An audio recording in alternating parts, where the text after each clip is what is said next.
Sound ಸ್ವಲ್ಪ ಕಮ್ಮಿ ಮಾಡ್ರು. ನಮ್ಮಮ್ಮ ಜನರೇಟರ್ ಸೌಂಡ್ಗೂ ಡ್ಯಾನ್ಸ್ ಮಾಡ್ತಾರೆ ಕಣೋ. ಸೊ ಕಮ್ಮಿ ಮಾಡೋವರೆಗೂ ಯಾವುದೇ ಕಾರಣಕ್ಕೂ ಅವ್ರು ನಿಲ್ಸಲ್ಲ. ಮಾತಾಡಿ. ಓಕೆ ಗಿರ್ಜಮ್ಮ, ಈಗ ನೀವು ಸ್ಟೇಜ್ ಮೇಲೆ ನಿಂತಿರೋದ್ರಿಂದ ಅವ್ರಿಗೆ ಒಂದು ಟೈಟಲ್ ಕೊಡಬೇಕು ಅಂದರೆ ಗೋಸ್ಟ್ ಆನ್ ಸ್ಟೇಜ್.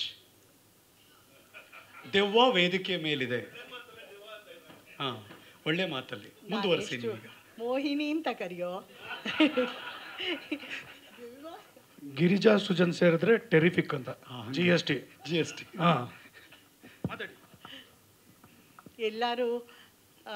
ಎಲ್ಲರಿಗೂ ನಮಸ್ಕಾರ. ನನ್ನ ಮೊಮ್ಮಗ ಹೇಳ್ದಾಗೆ ಎಂದಿರೋ ಮಹಾನುಭಾವಲು అందరికీ ವಂದನములు. ಇಲ್ಲೆಲ್ಲ ಸೇರಿರೋರೆಲ್ಲರೂ ನನ್ನ ದೃಷ್ಟಿಯಲ್ಲಿ ಮಹಾನುಭಾವರೇ ಅವರವರ ಕ್ಷೇತ್ರದಲ್ಲಿ. ನನಗೆ ಹೆಚ್ಚು ಎಕ್ಸೈಟ್ ಆಗ್ತಾ ಇದೆ. ಯಾಕೆಂದರೆ ನನ್ನ ಮಗ ಮೊದಲನೇ ಬಾರಿಗೆ ನಿರ್ದೇಶನ ಮಾಡಿರೋದು. ಅವನ ಮಜಾ ಟಾಕೀಸ್ 600 ಎಪಿಸೋಡ್ ನೋಡಿದಾಗ ಏನು ಅವನಿಗೆ ಒಂಥರ ನೀರು ಕುಡ್ದ ಹಾಗೆ ಇದು ನಿರ್ದೇಶನ ಅಂತ ನಾನು ಅಂದ್ಕೊಂಡಿದ್ದೆ. ಅವನು ಕಥೆಯಲ್ಲಿ ಮಲ್ಕೊಂಡಿರುವಾಗ ಹೊಳದ ಕಥೆಯನ್ನು ಅದನ್ನು ಇವ್ರಿಗೆ ಹೇಳಿ, ನಮ್ಮ ಸಂದೇಶ್ ಅವ್ರಿಗೆ ಹೇಳಿ, ಅವ್ರ ತಂದೆಗೆ ಹೇಳಿ, ಅವ್ರು ನಾನು ಇದನ್ನು ನಿರ್ಮಾಣ ಮಾಡ್ತೀನಿ ಅಂತ ಮುಂದೆ ಬಂದು ಅವನ ಮೇಲೆ ನಂಬಿಕೆ ಇಟ್ಟು ನಿರ್ಮಾಣ ಮಾಡಿದ್ರಲ್ಲ, ಅದಕ್ಕೆ ಅವ್ರಿಗೆ ನಾನು ತುಂಬ ತುಂಬ ಧನ್ಯವಾದಗಳನ್ನು ಹೇಳೋದಕ್ಕೆ ಇಷ್ಟಪಡ್ತೀನಿ.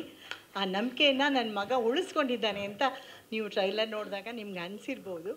ಬಹಳ ಖುಷಿ ಆಗ್ತಿದೆ. ತಾಯಿಯಾಗಿ ನನಗೆ ತುಂಬಾ ಹೆಮ್ಮೆ ಆಗ್ತಿದೆ. ನನ್ನ ಮಗ ಒಳ್ಳೆ ನಿರ್ದೇಶನ ಮಾಡಿದ್ದಾನೆ ಅಂತ ಬಹಳನೇ ಖುಷಿ ಆಗ್ತಿದೆ. ಅವನು ಎಷ್ಟರ ಮಟ್ಟಿಗೆ ಬೆಳಿಬೇಕು ಅಂದರೆ ಉಪೇಂದ್ರ ಸಾರ್ ಅವರಷ್ಟು ಮಟ್ಟಿಗೆ ಬೆಳಿಬೇಕು ನನ್ನ ಮಗ ನಿರ್ದೇಶಕನಾಗಿ. ನಾನು ಹೇಳ್ತಾ ಇರೋದು.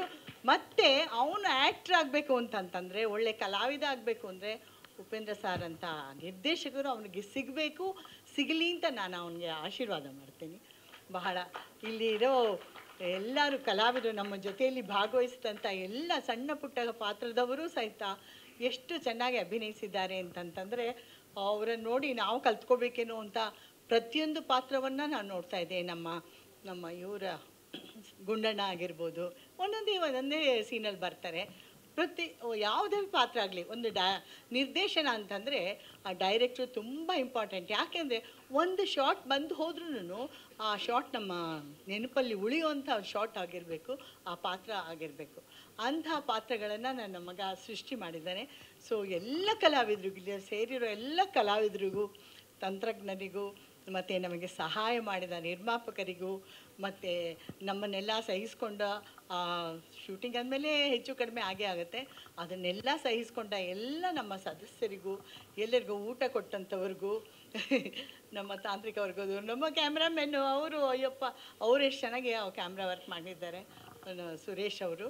ಸೊ ಹಾಗಾಗಿ ನಾನು ಎಲ್ಲರಿಗೂ ಧನ್ಯವಾದನ ಹೇಳೋಕ್ಕೆ ಇಷ್ಟಪಡ್ತೀನಿ.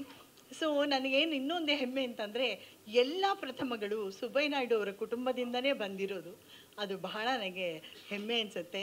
ಪ್ರಥಮ ನಾಯಕ ನಟ, ಪ್ರಥಮ ಹಿನ್ನೆಲೆ ಗಾಯನ ಮಾಡಿದ್ದು ಅವರ ಚಿತ್ರದಲ್ಲಿ, ಪ್ರಥಮ ಡಬ್ಬಿಂಗ್ ಆದದ್ದು ಸತ್ಯ ಹರಿಶ್ಚಂದ್ರ ನಮ್ಮ ಮಾವನವ್ರದ್ದು, ಮತ್ತು ಮೊದಲನೇ ಬಾರಿಗೆ ಹೆಚ್ಚು ಹಣ ತಗೊಂಡಿದ್ದು ಸಿನಿಮಾದಲ್ಲಿ ಲೋಕೇಶ್ ಅವರು. ಸೊ ಹೀಗಾಗಿ ಎಲ್ಲ ಪ್ರಥಮಗಳು ನಮ್ಮ ಕುಟುಂಬದಿಂದ, 4ನೇ ತಲೆಮಾರು ಕೂಡ ನಮ್ಮ ಕುಟುಂಬದಿಂದ ಬಂದಿರೋದಕ್ಕೆ ನನಗೆ ತುಂಬಾ ಹೆಮ್ಮೆ. ಈ ಕುಟುಂಬದಲ್ಲಿ ನಾನು ಒಬ್ಬಳಾಗಿ ಸೇರಿಕೊಂಡಿದ್ದು, ಅವರ ಜೊತೆಯಲ್ಲಿ ಅವ್ರಿಗಿಂತ ಏನು ಕಡಿಮೆ ಇಲ್ಲ. ನಾನು ತುಂಬ ಮತ್ತು ಇನ್ನೊಂದು ಹೇಳಬೇಕು ಅಂತಂದರೆ, ಇದು ಬರೀ ಕಾಮಿಡಿ ಸಿನಿಮಾ ಮಾತ್ರ ಅಲ್ಲ, ಇದರಲ್ಲಿ ಏನದು ತಾಯಿಯ ಸೆಂಟಿಮೆಂಟ್ ಕೂಡ ಇದೆ. ಸೃಜನ್ ಮತ್ತು ಅಶೋಕ್ ಅವರು ಮತ್ತು ವಿನಯ ಪ್ರಸಾದ್ ಅವ್ರದ್ದು ಎಪಿಸೋಡ್ ಅಂತೂ ರಾಮ ಎಷ್ಟು ಚೆನ್ನಾಗಿದೆ ಅಂದರೆ, ಅಶೋಕ್ ಅವ್ರನ್ನ ನೋಡಿದ್ರೆ ಹಂಗೆ ಸಾಯಿಸ್ಬಿಡ್ಬೇಕು ಅನ್ನೋಷ್ಟು ಕೋಪ ಬರುತ್ತೆ. ಅಂತಹ ತಂದೆ ಪಾತ್ರನ ಮಾಡಿದ್ದಾರೆ, ತಂದೆ ಪಾತ್ರ ಮಾಡಿದ್ದಾರೆ. ಮತ್ತು ವಿನಯ ಪ್ರಸಾದ್ ಅವರು ಅವ್ರು ಎಷ್ಟು ಚೆನ್ನಾಗಿ ಆ ಅಮ್ಮನ ಪಾತ್ರ, ಆ ಮಗನ ವಹಿಸ್ಕೊಳ್ಳೋದು ಯಾವ ತಾಯಿನೂ ಆ ಥರ ಮಾಡೋಕ್ಕೆ ಸಾಧ್ಯನೇ ಇಲ್ಲ. ಆ ಥರ ಅವ್ರಿಗೆ ಆ ಥರ ಇಮ್ಯಾಜಿನೇಷನು ಅಥವಾ ನಿರ್ದೇಶನ ಅದು ಹೇಗೆ ಮಾಡೋಕ್ಕೆ ಸಾಧ್ಯ ಆಯಿತು? ನಾವೆಲ್ಲಾಂದರೆ ಅಯ್ಯೋ ಹೊಡಿಬೇಡ್ರಿ, ಮಾಡಬೇಡ್ರಿ ನನ್ನ ಮಗನ ಹಾಗೆ ಹೀಗೆ ಅಂತಂತೀವಿ. ಆಕೆ ಆ ಥರ ಅಲ್ಲ, ತನ್ನ ಮಗನ ವಹಿಸ್ಕೊಂಡು ಬಂದಿರೋದು ಅಂತಂದರೆ ಹಬ್ಬ, ಈ ಥರನೂ ಮಾಡೋಕ್ಕೆ ಸಾಧ್ಯನೇ ಈ ಪಾತ್ರನ ಅನ್ನೋ ಮಟ್ಟಿಗೆ ವಿನಯ ಪ್ರಸಾದ್ ಮಾಡಿದ್ದಾರೆ. ಅದು ನನಗೆ ಟೆನ್ಷನ್ ಆಗ್ತಾ ಇದೆ. ಫುಲ್ ಕತೆ ಹೇಳ್ತಾ ಇದ್ದೀರಾ ಅಂತ. ಕತೆ ಹೇಳ್ತಾ ಇದ್ದೀನಿ ಅಲ್ಲ, ಬರೀ ಹಾಸ್ಯ ಮಾತ್ರ ಅಲ್ಲ ಅದೇ ಸರ್. ನಾನು ಬರೀ ಹಾಸ್ಯ ಅಂತ ಅಲ್ಲ, ಈ ಸಿನಿಮಾ ಅಂದರೆ ಹಾಸ್ಯ ಅಂತ ಅಲ್ಲ, ಎಮೋಷನಲ್ ಕೂಡ ಇದೆ. ರಂಜನಿ ತಾನೇ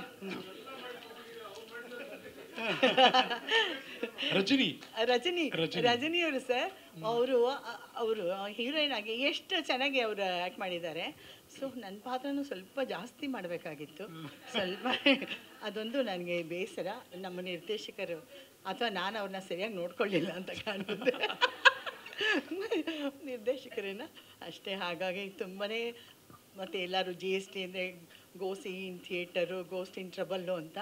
ನನ್ನ ಮಗ ಎಂಥ ಪ್ರಾಮಾಣಿಕ ವ್ಯಕ್ತಿ ಅಂತಂದರೆ, ನಮ್ಮ ಭಾರತ ದೇಶಕ್ಕೆ GSTನ ಪ್ರತಿ ವರ್ಷವೂ ಕರೆಕ್ಟಾಗಿ ಅವನೇನು ಸಂಪಾದನೆ ಮಾಡಿದ್ದಾನೆ ಅದಕ್ಕೆ ಎಷ್ಟು ಕೊಡಬೇಕು ಅಷ್ಟು GSTನ ಕಟ್ಟಿ ಅವರು ನಿಮ್ಮಿಂದ ನಮ್ಮ ಭಾರತ ನಿಮ್ಮಿಂದನೂ ಒಂದು ಅಭ್ಯುದಯ ಆಗ್ತಾ ಇದೆ ಅಂತ ಅವ್ರಿಗೆ ಒಂದು ಸರ್ಟಿಫಿಕೇಟ್ ಕೂಡ ಬಂದಿದೆ.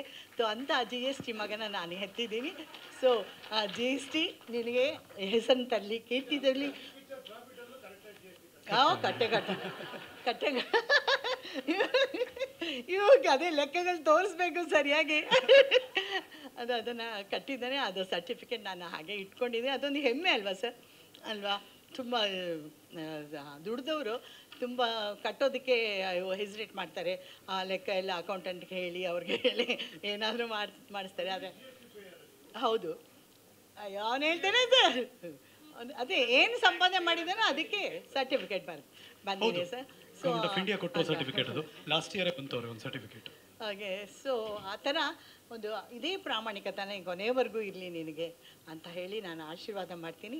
ನೀವೆಲ್ಲ ಈ ಕಾರ್ಯಕ್ರಮಕ್ಕೆ ಹೇಗೆ ಬಂದಿದ್ದೀರೋ ಮುಂದೆನೂ ಹಾಗೆ ಸಿನಿಮಾನೂ ಗೆಲ್ಲಿಸಿ ಅಂತ ನಾನು ನಿಮ್ಮಲ್ಲಿ ಕೇಳ್ಕೊತೀನಿ. ಯಾವುದು ಅವನೊಂದು ದೆವ್ವ, ನನ್ನ ಮೊಮ್ಮಗ, ಅವನು ದೆವ್ವ ಸರ್. ಅವನು ಡಬ್ಬಿಂಗ್ ಸರ್, ಅವನು ನಾವೆಲ್ಲ ಡಬ್ಬಿಂಗ್ ಅಂದರೆ ಇವಾಗಲೂ ಹೆದರ್ಕೋತೀವಿ.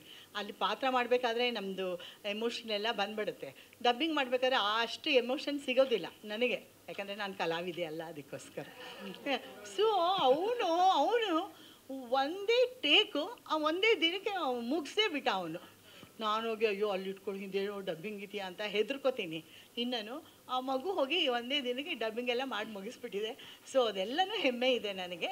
ಓಕೆ, ಗೆಲುವು ಸೋಲು ಎಲ್ಲ ಇದರಲ್ಲಿ ಎಲ್ಲ ಫೀಲ್ಡಲ್ಲೂ ಇರೋದೆ. ಆ ಭಗವಂತ ಏನು ನಡೆಸ್ತಾನೋ, ನಿಮ್ಮ ಆಶೀರ್ವಾದ, ನಿಮ್ಮ ಹಾರೈಕೆ ಎಷ್ಟು ಫಲಿಸುತ್ತೆ ಅಂತ ಈ ಕಾರ್ಯಕ್ರಮಕ್ಕೆ ಬಂದು ನಮ್ಮನ್ನೆಲ್ಲ ಆಶೀರ್ವಾದ ಮಾಡಿದ ನಿಮ್ಮೆಲ್ಲರಿಗೂ ಧನ್ಯವಾದ. ನನ್ನ ಮಗಳು ಎಲ್ಲರಿಗೂ ಕಾಸ್ಟ್ಯೂಮ್ ನಮಗೆಲ್ಲ ಹರಿದೋಗಿರೋ ಬಟ್ಟೆ ತಂದ್ಕೊಟ್ಟಿದ್ದಾನೆ. ಕಾಸ್ಟ್ಯೂಮ್ ಅವಳಿಗೂ ನಾನು ಧನ್ಯವಾದನ ಹೇಳೋದಕ್ಕೆ ನಾನು ಇಷ್ಟಪಡ್ತೀನಿ.